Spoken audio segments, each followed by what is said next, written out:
Oke, bismillahirrahmanirrahim. Assalamualaikum warahmatullahi wabarakatuh. Teman-teman, mari kita akan berjalan puji syukur. Kata Allah SWT, syukur rahmat taufik dan hidayahnya.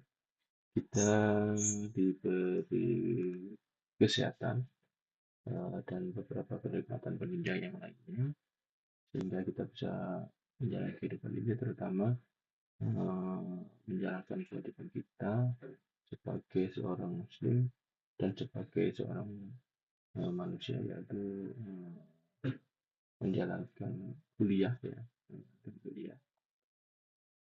Tak lupa salawat dan salam tercurahkan kepada Tuhan kita Nabi Muhammad Sallallahu Alaihi Wasallam. Semoga kita mendapat syafaatnya dari beliau. Amin ya rabbal alamin. Dan kita bisa masuk surga bersama-sama bersama beliau ke surga yang Allah Subhanahu wa taala. Dan kabarnya kalian, mohon maaf kemarin tidak dapat hadir dan ada suatu kegiatan di luar Unlimas dan di LPPN. Jadi mungkin ini materi yang sampaikan bisa menggantikan materi kemarin yang sudah saya share penjelasannya, sehingga kalian lebih jelas dalam mendalami bab ini, terutama nanti ikut bahan aja.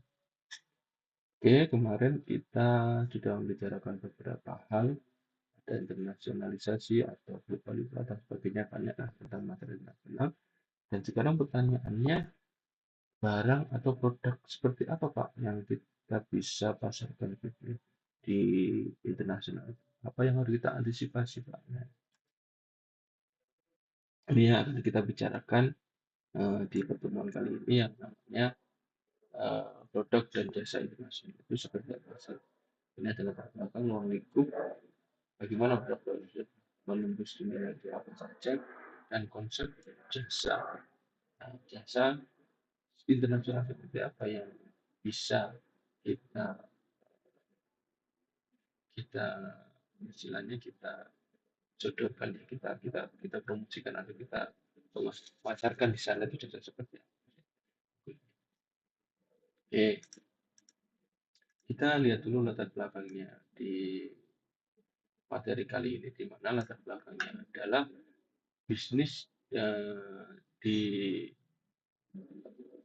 nasional maupun di lokal, maksudnya itu berkembang begitu cepat, di mana menguasai pasar global itu makan sebuah strategi pemasaran efektif adalah impian dan tantangan. Jadi impian orang-orang yang sudah bisa menembus pasar dunia itu adalah merupakan impian dan sekaligus tantangan. Kenapa sebut tantangan? Karena banyak tantangannya itu banyak sekali, mulai barrier kondisi geografis, kondisi politik, budaya itu sangat berbeda dengan kita memasarkan ke lokalnya.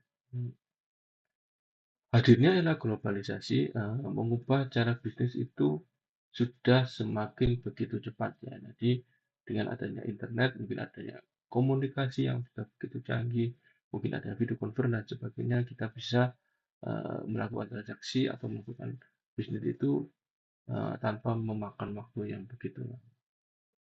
Ditambah lagi dengan perkembangan ilmu pengetahuan dan teknologi, seperti yang saya katakan tadi, adanya penjualan online itu bisa dilakukan secara cepat, serta banyak kita mendapatkan informasi dari produk-produk atau jasa yang kita ingin dapatkan, ya. Kita bisa menggali lebih dalam, apakah ini benar produk yang kita beli, apakah ini uh, uh, produk yang saya inginkan, kualitasnya seperti apa, terus proses pembayarannya gimana, transfer, kan bisa transfer, bisa e-banking dan sebagainya, sehingga uh, pembayaran berencana dan keuntungan akan lebih meningkat karena sudah tidak ada barrier-barrier yang membuat pembayaran ini begitu lama terjadi.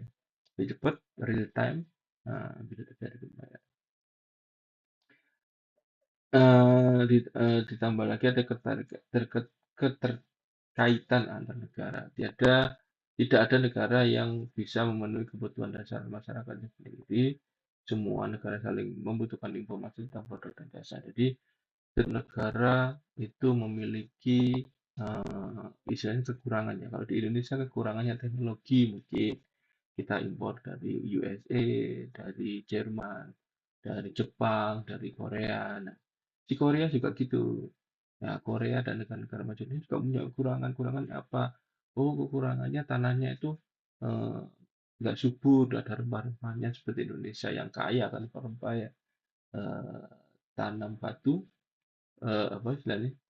Eh, lempar batu, gaji tanaman. Nah, kata Gus Plus kan gitu ya. Itu menjadi nilai plus sehingga menyebabkan antar negara ini eh, saling terkait, ya, saling membutuhkan sehingga butuh informasi-informasi tentang produk-produk Indonesia. Apa sih yang dijual? Apa yang kita butuhkan di negara kita ini? Apa yang tidak ada dan negara lainnya memiliki. Jadi kita memiliki keterkaitan antar negara. Nah, dampak perdagangan global memudahkan ekspor barang, transaksi impor yang tidak terkendali dapat membahayakan usaha kecil lainnya ini. Perdagangan global, ayo ekspor impor ini memudahkan, semakin semakin memudahkan, tapi regulasinya harus benar-benar di apa ya dijaga biar nanti tidak mematikan UMKM atau usaha-usaha kecil yang istilahnya kurang modal ya, kurang promosi dengan hadirnya produk-produk Cina atau produk-produk Korea yang lebih murah daripada produk lokal yang UMKM dibuat secara sederhana ya.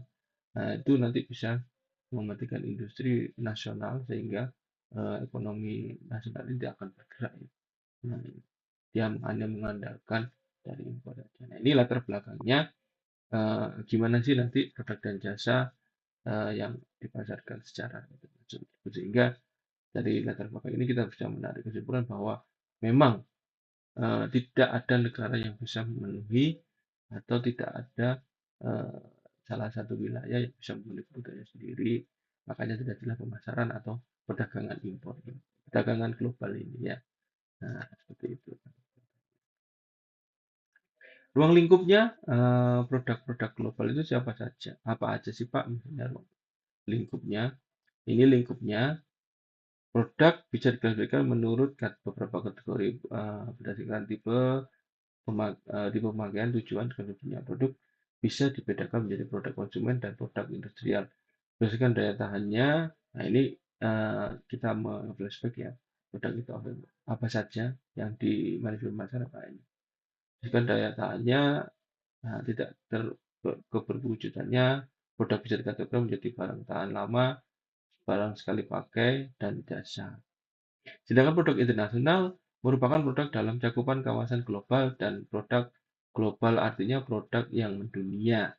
Jadi produk global itu produk yang mendunia ya. Jadi produk-produk yang ketika kita masukkan ke dalam produk tersebut ke dalam suatu negara atau kedua ya wilayah itu tidak akan menolak. Jadi eh, sudah memiliki cakupan regional dan cakup global. Ada yang didesain secara khusus, mungkin desainnya aja, tapi secara core, secara inti produknya itu tetap sama. Mungkin kalau itu kan selera ya, ada yang dari kertas, dari karton itu ada yang beberapa yang tidak suka ribet dan sebagainya. Nah ini desain khusus untuk memenuhi kebutuhan negara lain. Sesuai dengan kebutuhan negara tersebut juga ada produk yang didesain nasional namun bersifat global. Produk umumnya memiliki alat kelengkapan supaya konsumen mudah mengenali, mengidentifikasi keinginannya, nama merek, brand, kemasan, dan pengepakan, mutu produk, dan level produk. Nah, ini menjadi tangeran, istilahnya menjadi apa ya, menjadi suatu sinyal bagi konsumen ketika uh, ingin coklat, langsung iling Silver Queen misalnya, atau langsung iling Cadbury dan sebagainya yang memiliki ciri khas brand kemasan tertentu ya. Ada biru, ada kuning coklat dan sebagainya yang menjadi ciri khas masing-masing merek. Kemasannya, mutunya juga, levelnya juga berbeda-beda. Penetapan produk global, penetapan merek untuk produk membuat perusahaan dihadapkan pada pilihan yang untuk tetap menggunakan merek sebelumnya atau menggantinya dengan brand yang baru. Ya karena dia masuk ke pasar yang baru, nah, dilema nih mau dipakai tetap silver bean atau pakai sesuai dengan kearifan lokal di negaranya itu. Nasional juga perbedaan bahasa dan budaya merupakan faktor yang sangat penting dipertimbangkan dalam penentuan branding. Strateginya adalah memakai satu nama atau identitas global, memakai identitas brand berbeda-beda, namun perusahaan sebagai identitas branding. Ini beberapa pilihan-pilihannya. Satu satu nama atau identitas global. Jadi ya tolak angin kalau pindah ke negara lain jadi tolak angin. Indomie juga gitu. Kalau Indomie tidak mungkin menyesuaikan bahasa India Indomie enggak gitu. Jadi dia pakai strategi ini yaitu memakai satu nama, satu identitas. Atau bisa juga dengan identitas yang berbeda-beda tapi tetap satu nama. Ini tergantung dari kebijakan perusahaan bagaimana bisa menembus pasar tersebut. Menggunakan apa ini strateginya. Bagaimana dengan positioning? Positioning produk menyangkut posisi suatu merek dalam benak konsumen sedemikian rupa sehingga diperlihatkan unggul dibanding merek persaingan dalam atribut laporan produk. Dalam konteks global, setidaknya ada 6 strategi positioning berdasarkan atribut atau manfaat, kualitas, pemakaian dan aplikasi, pemakaian, high positioning, dan high touch positioning. Desain produk merupakan faktor kunci dalam kesuksesan pemasaran global. Isu utamanya adalah apakah perusahaan mengadaptasi desain produk itu berbagai pasar nasional ataukah cukup menawarkan desain tunggal ke pasar global. Dalam batas tertentu, mengubah desain bisa menaikkan penjualan, ya benar. Namun, manfaat dari peningkatan potensi ini harus bisa dibandingkan biaya mengubah desain produk dan mengujinya di pasar. Jadi, butuh banyak effort, butuh banyak cost, butuh banyak tenaga. Ketika kita melakukan desain desain produk, jelas materialnya akan murah, orang yang nambah. Kita mulai dari awal. Nah, kita mulai dari awal untuk bisa mengenalkan produknya di lingkungan yang baru, juga di lingkungan domestik. Loh, kan orang-orang domestik, loh, itu kan produknya ini, loh, itu kan produknya itu. Tapi kok ganti ya? Enakan yang mana nih? Nah, nanti akan goyah nih yang namanya positioning di benak konsumen. Nah, ini ya perlu dipertimbangkan dengan sangat bagaimana ketika kita terkait dengan desain. Karena ini merupakan sudah ada ciri-cirinya tersendiri dan apakah nanti akan diubah atau tidak tergantung dari kebijakan di perusahaan dan pertimbangan-pertimbangan lain sehingga tidak akan meningkatkan istilahnya apa ya harga jualnya ya karena dia sudah merubah banyak jadi nanti butuh effort lagi mengenalkan dan sebagainya sehingga nanti eh, harga dari produk itu bisa akan terpengaruhi alias naik ya. Dasar teori pemasaran global bisa memperoleh beberapa manfaat lewat standarisasi produk di semua pasar yang dimasukinya. Nah, ini salah satu istilahnya jalan keluar. Jadi sudah ada standarisasi. Kalau aku aja gini bentuknya, nah ini bisa mengurangi adanya modifikasi-modifikasi yang high cost tadi itu. Standarisasi produk meliputi penghematan biaya, utilisasi dan transfer know-how citra kualitas dan layanan seragam, serta koordinasi dan pengendalian yang lebih mudah. Sayangnya, dalam praktiknya standarisasi total sulit diwujudkan.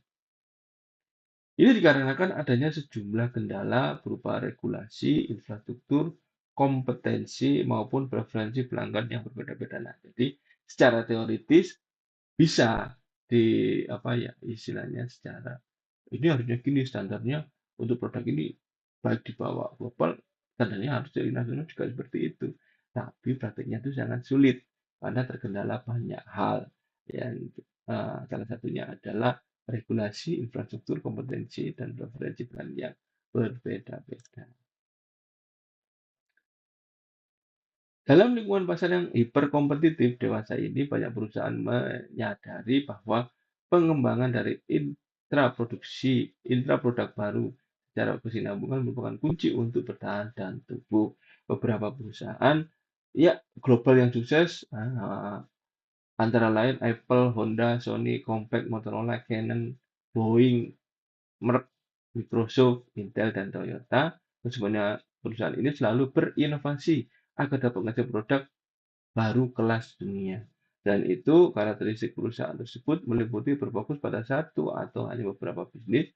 Manajemen senior terlibat secara aktif, berkemampuan untuk merekrut dan mempertahankan karyawan yang terbaik ya dalam bidangnya, mendesain, marketing itu dipertahankan, menyadari sepenuhnya bahwa faktor kecepatan dan memasuki pasar produk baru memperkuat kualitas produknya. Nah ini kenapa sih kok Sony, Microsoft, dan merek Toyota, Intel, dan sebagainya itu bisa bertahan? Karena ini ada 4 hal ini yang mereka perhatikan supaya bisa terus dapat menembus pasar.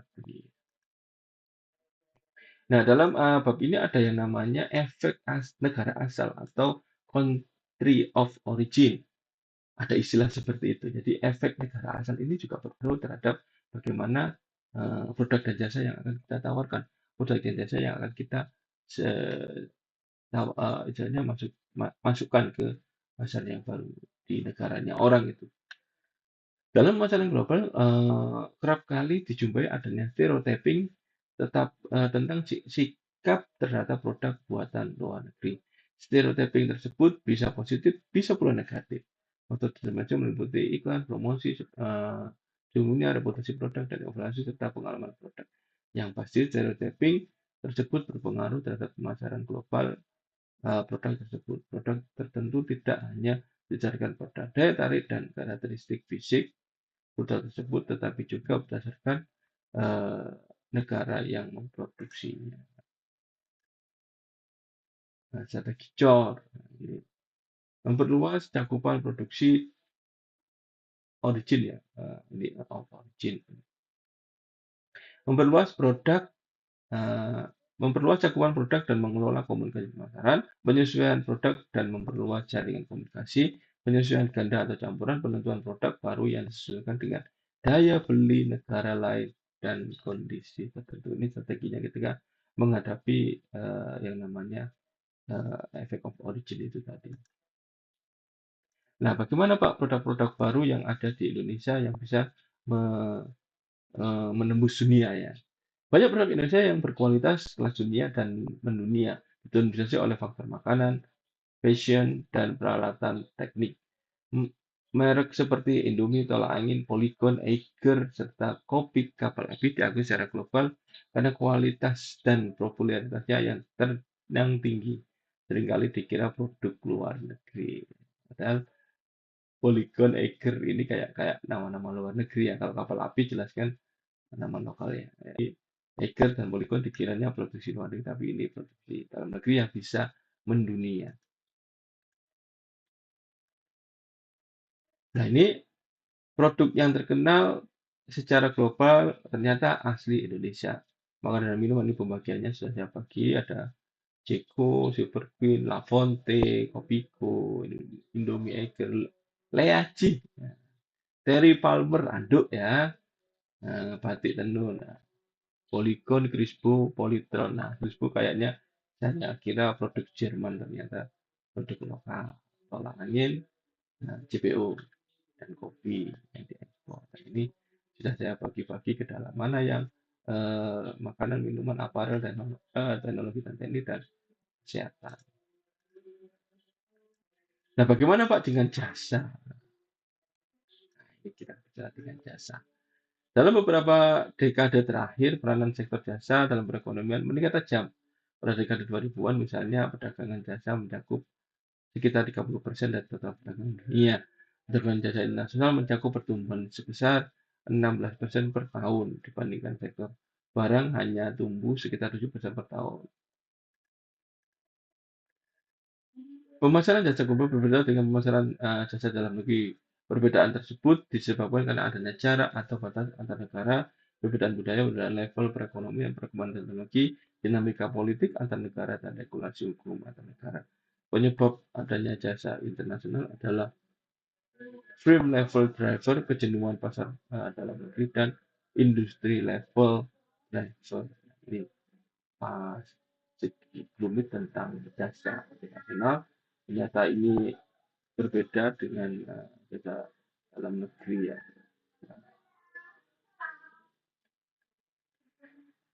Tipologi perusahaan jasa internasional.